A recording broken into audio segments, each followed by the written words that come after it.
Jadi Yesus itu bukan Allah. Dia itu adalah ciptaan. Saya mau tanya saudara, Yesus Allah bukan?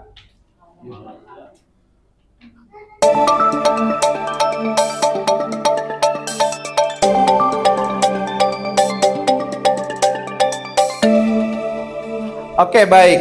Ibu bapak dan saudara-saudari, saya ingin mulai dengan ilustrasi ini. Pada zaman dahulu kala, hiduplah 4 orang buta di sebuah desa. Dan suatu kali ada gajah yang masuk ke desa mereka.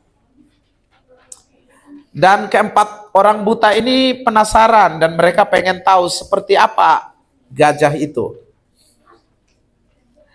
Lalu mereka meminta izin supaya mereka berempat bisa melihat gajah itu dalam tanda petik lewat apa yang bisa mereka bayangkan di kepala mereka karena mata mereka buta. Orang buta yang pertama menyentuh kaki gajah. Lalu dia bilang begini, wah, ternyata gajah itu seperti batang pohon, besar, kuat, dan juga kokoh. Itu orang buta yang pertama. Orang buta yang kedua memegang belalai daripada gajah itu. Dan dia bilang, kalian salah. Gajah itu bukan seperti pohon. Dia itu seperti ular. Panjang, lentur, dan bisa bergerak ke segala arah. Itu menurut orang buta yang kedua. Orang buta yang ketiga, dia memegang telinga gajah. Lalu dia bilang begini, gajah itu seperti kipas. Besar, lebar, dan tipis. Lalu bisa berlambai-lambai. Itu kan kuping gajah begitu ya. Pernah lihat gajah? Pernah ya. Lalu orang buta yang keempat, dia memegang ekor gajah. Dia mulai membantah 3 temannya. Dia bilang gajah itu bukan seperti pohon, bukan juga seperti ular. Gajah itu seperti tali, kata dia. Karena itu ekor gajah ya. Jadi dia bilang, gajah itu seperti tali, panjang, dan ada bulu di ujungnya, katanya begitu. Dan ke-4 orang ini mulai berdebat.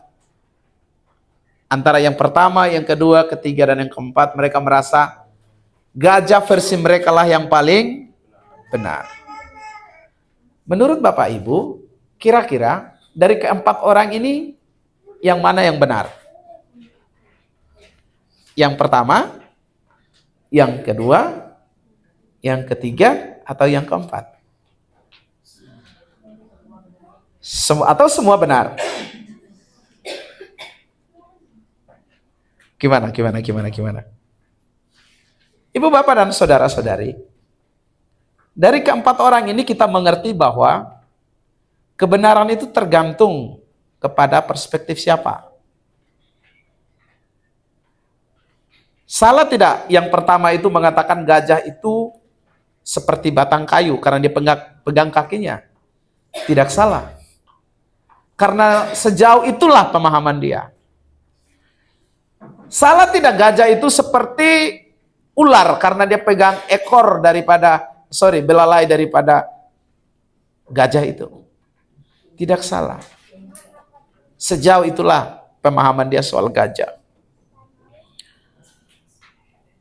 Itu sebabnya jangan cepat merasa diri paling benar, paling tahu semua hal. Terutama soal iman Kristen.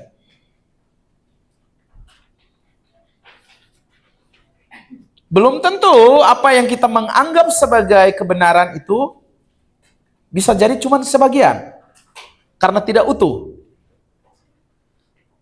Bisa jadi kita seperti orang buta yang cuma pegang telinga gajah, lalu kita membantah mereka yang pegang kaki gajah, kita bilang dia salah.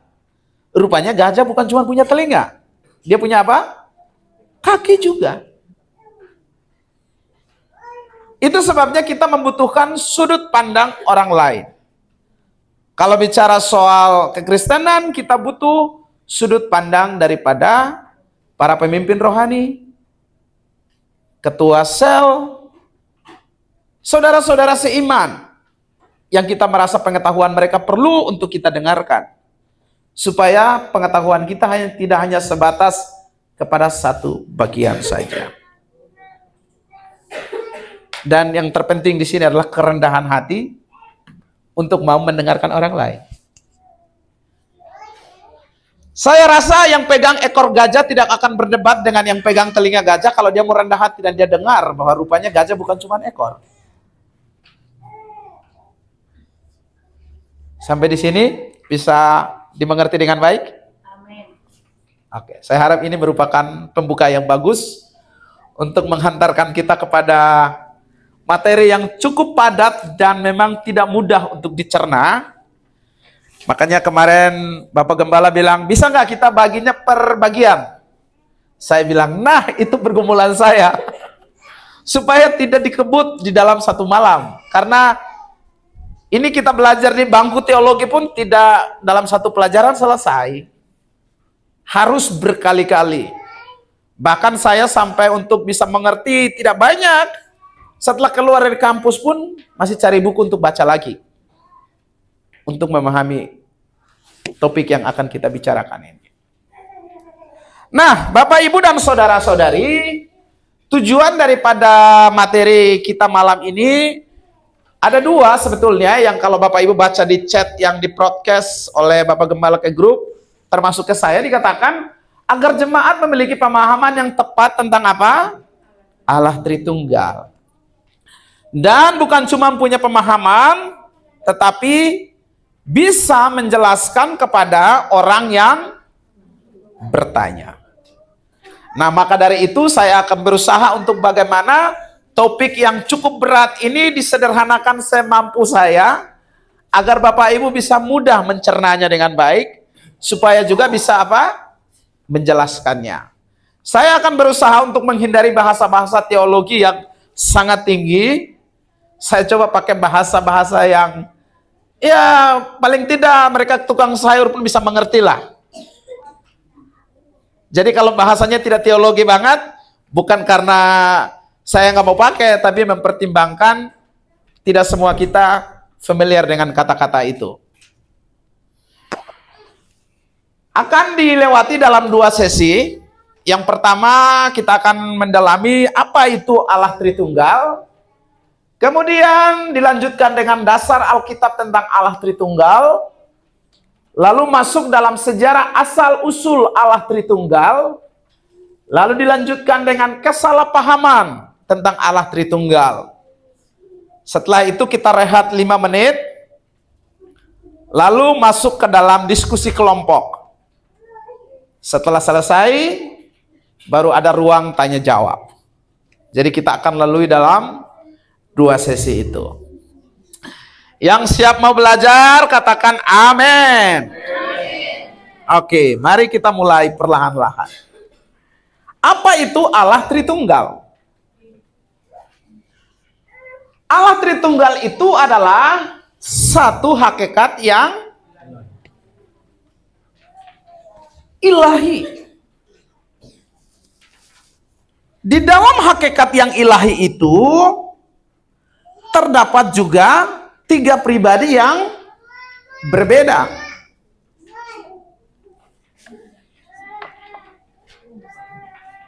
Jadi siapa Allah Tritunggal? Allah Tritunggal adalah di dalam satu yang ilahi itu terdapat apa? 3 pribadi yang berbeda. Yaitu pribadi Allah Bapa,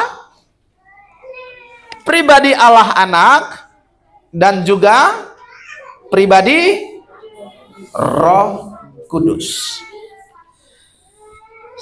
Saya tidak akan kebut-kebut karena ini dibagi, jadi saya akan perlahan-lahan supaya Bapak Ibu bisa menyimak, mengikutinya dengan baik. Untuk memudahkan kita memahami apa yang baru saja saya sebutkan di depan ini, saya bikin diagram semacam ini.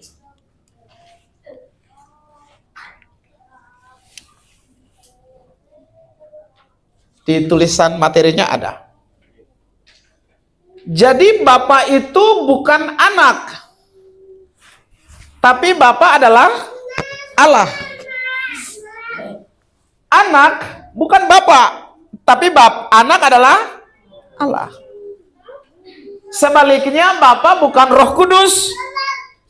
Roh Kudus juga bukan Bapa, tetapi Roh Kudus adalah Allah. Sebaliknya Roh Kudus bukan Yesus.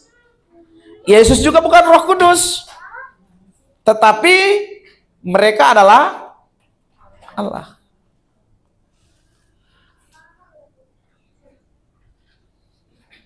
Ini agak perlahan-lahan biar bisa dicerna dengan baik. Nanti kalau bingung, sebentar. Di akhir kita akan lebih bahas lebih mendalam.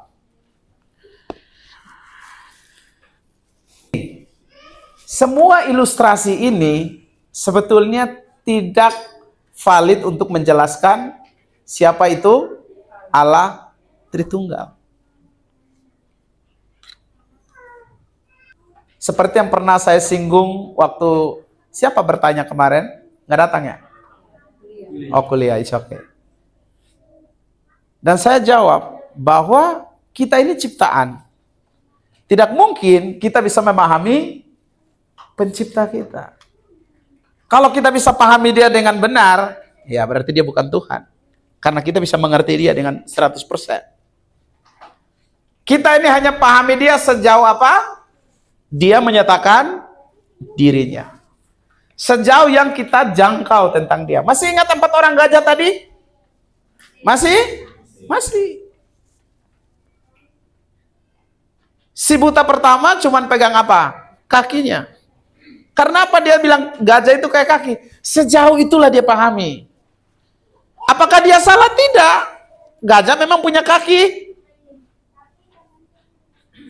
Bisa paham ya? Nah, berangkat dari pemahaman itu, makanya di dalam kekristenan, keyakinan Kristen itu menyatakan bahwa kita bukan menyembah 3 Allah. Kita menyembah satu Allah, yaitu Allah Tritunggal. Allah Tritunggal, yang artinya apa itu? Satu hadir dalam 3 pribadi yang berbeda. Ketiga pribadi itu tadi sudah disebutkan di awal, yaitu bahwa Allah Bapa, Allah Anak, dan Allah Roh Kudus. Oke.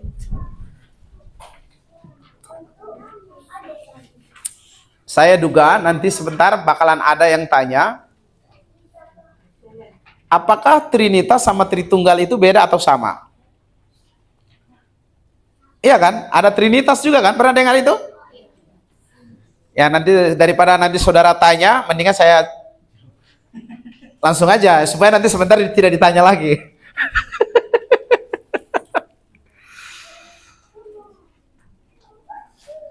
Kita lihat perbedaan Trinitas dan Tritunggal. Betulnya istilah Tritunggal dan Trinitas beda, tapi merujuk kepada pembahasan yang sama.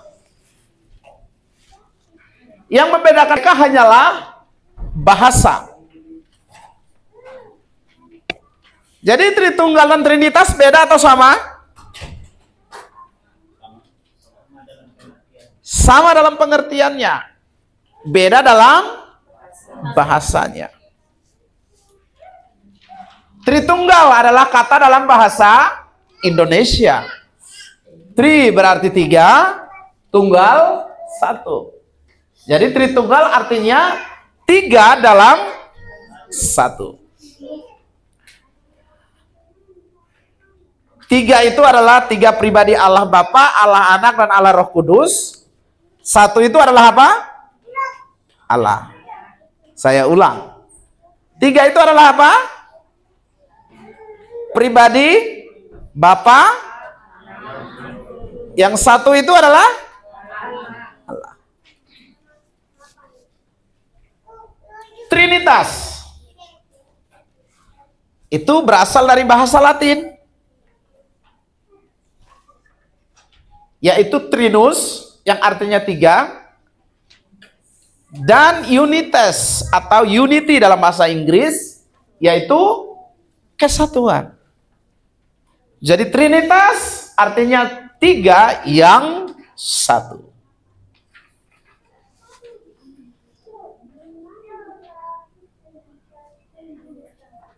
Silahkan mengisi perlahan-lahan supaya sampai di rumah bisa dibaca lagi. Karena saya yakin kalau saudara cuma dengarkan 1 kali, kemungkinan besar saudara memahaminya sangat sedikit.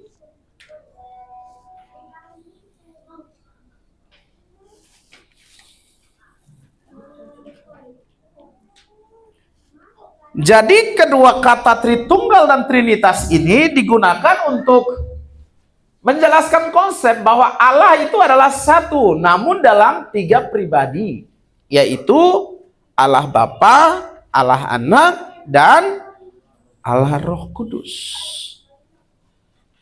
Dari tadi kita akan ulang-ulang ini kalimat itu, Allah Bapa, Allah Anak, dan Allah Roh Kudus, supaya kita tidak salah memahaminya.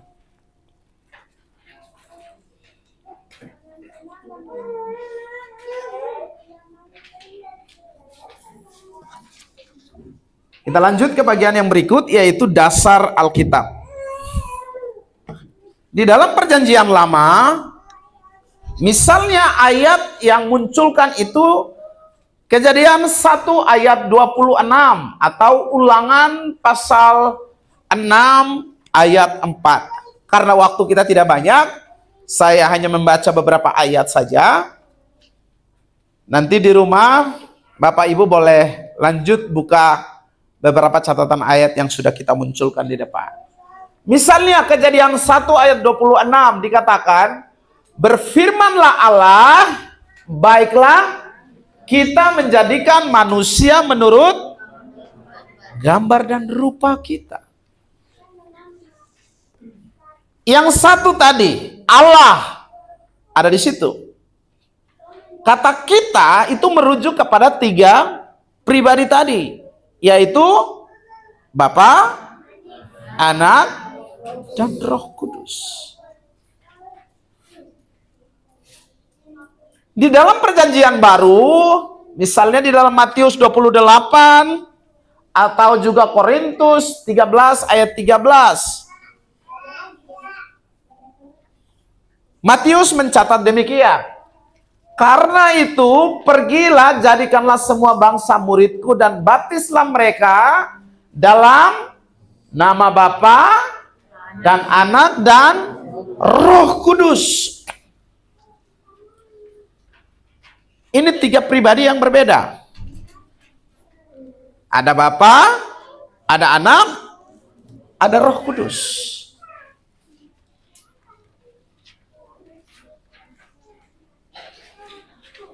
Sekarang kita teruskan kepada sejarah dan asal-usul daripada Allah Tritunggal ini. Nah, Bapak Ibu dan saudara-saudari, kalau saudara buka Alkitab saudara dari halaman depan, sampulnya yang tulis Alkitab itu, sampai halaman paling belakang, saudara tidak akan pernah menemukan kata Tritunggal atau Trinitas. Tidak ada kata Tritunggal Trinitas dalam Alkitab secara letterlek atau secara hurufiah. Kalau ada yang nemukan itu, sini saya kasih 500.000 nih, langsung garansi nih. 1 juta deh, nggak apa-apa.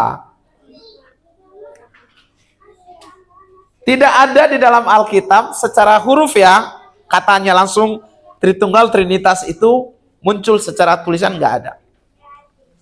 Tetapi konsepnya tentang Tritunggal itu muncul. Misalnya waktu Yesus dibaptis, Allah Bapa berbicara kan dari langit, inilah anakku yang kukasihi. Kepadanya apa?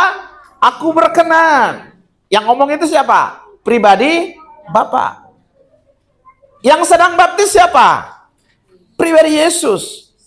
Nah, itu dia dalam bentuk sebagai manusia. Nanti waktu mengenal pribadi Yesus, saya akan menjelaskan tentang dua pribadi itu.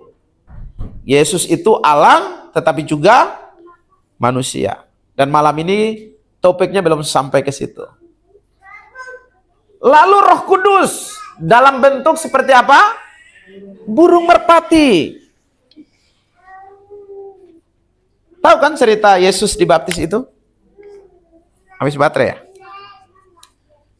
Gimana ya? Oh ya, Parinto, thank you.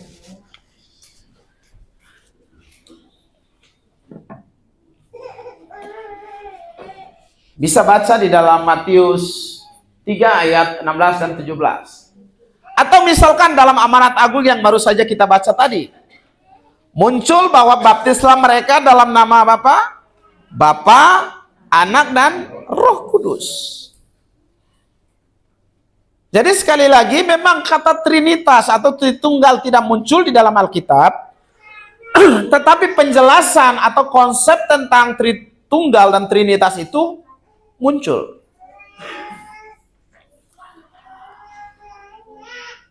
Jadi ajaran ini makin ditegaskan karena pada saat itu muncul ajaran-ajaran sesat.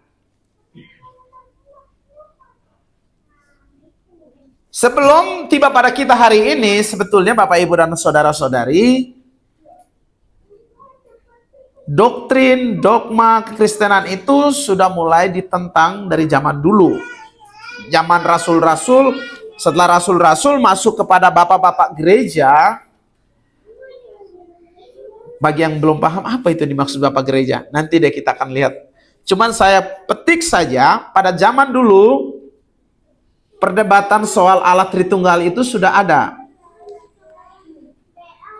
Dan itu melemahkan iman orang percaya, makanya waktu itu dilakukan konferensi besar-besaran. Semua orang yang percaya Yesus atau yang Kristen merumuskan konsep Tritunggal atau Trinitas itu. Ajaran sesat yang muncul pada saat itu misalkan Arianisme yang dipelopori oleh seorang tokoh yang namanya Arius pada abad keempat.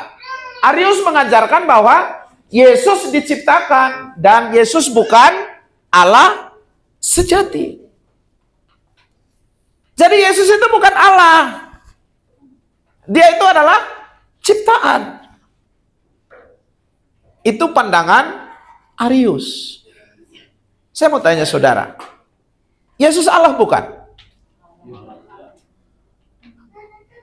Kalau saudara bilang Yesus salah, berarti ini benar atau salah pandangan Arius? Salah.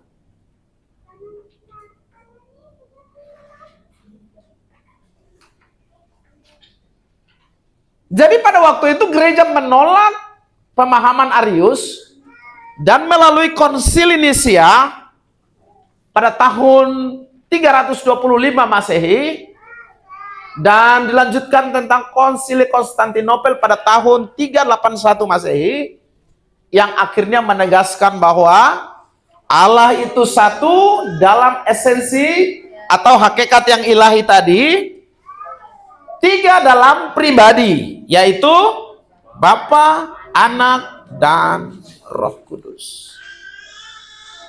Jadi perdebatannya begitu waktu itu. Ini baru satu, Arius. Ada lagi yang lain, yaitu tentang kesalahpahaman tentang jumlah Allah.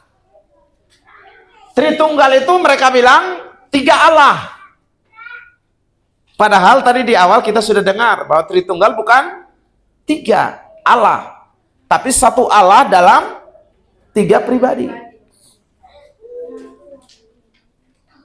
Kemudian Triteisme dikatakan bahwa ada 3 Allah yang bekerja sama sebagai satu tim untuk membentuk satu keilahian. Tidak ada catatan Alkitab yang merujuk kepada pemahaman ini. Jadi dibatalkan. Politeisme menganggap bahwa Trinitas berarti ada 3 Allah yang terpisah dan berbeda.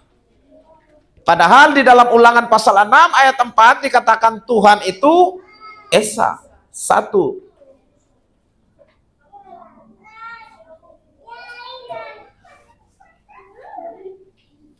Ini pada tulis sudah isi semua ya. Saya lewat ini.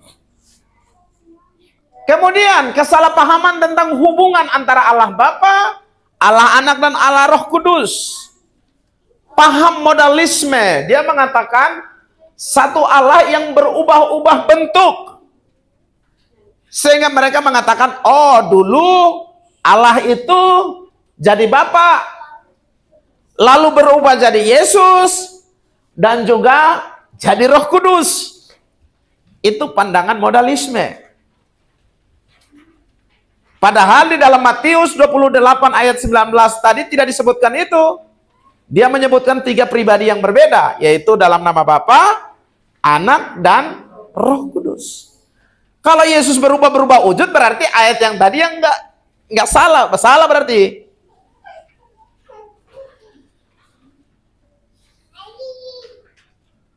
Pandangan ini menyangkal bahwa 3 pribadi itu secara bersamaan dan juga berbeda.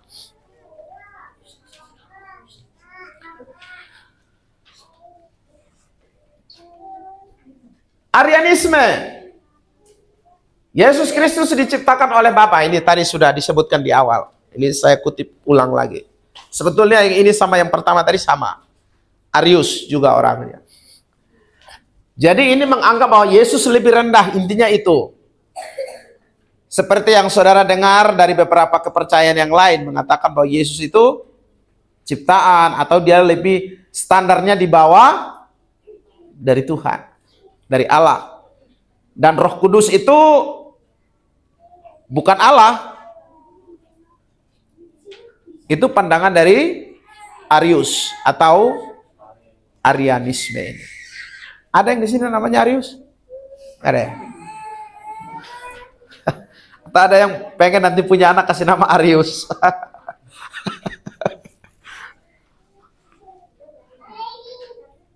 Adopsionisme, satu lagi. Ini nama-namanya agak-agak ini.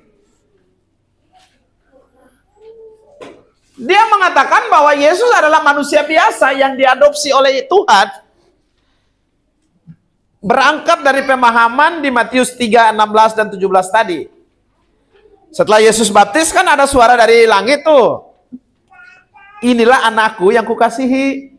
Dari situ mereka beranggapan bahwa Yesus itu diadopsi jadi anak. Berangkat dari situ. Jadi gini, kenapa orang memahami begitu? Karena dia fokusnya cuma pada satu ayat itu. Sementara kan Alkitab kan bicara tentang Yesus kan gak cuma satu ayat. Mulai dari Kejadian sampai Wahyu itu sebetulnya sudah disebutkan. Kejadian 1 ayat 1, pada mulanya adalah firman. Pada mulanya Allah menciptakan langit dan bumi. Yohanes 1 ayat 1 dia bilang, pada mulanya adalah firman itu bersama-sama dengan Allah, dan firman itu adalah, dan firman yang dimaksud itu adalah pribadi Yesus. Bagaimana mungkin si pribadi ini dikatakan di nomor 2 atau diadopsi lagi?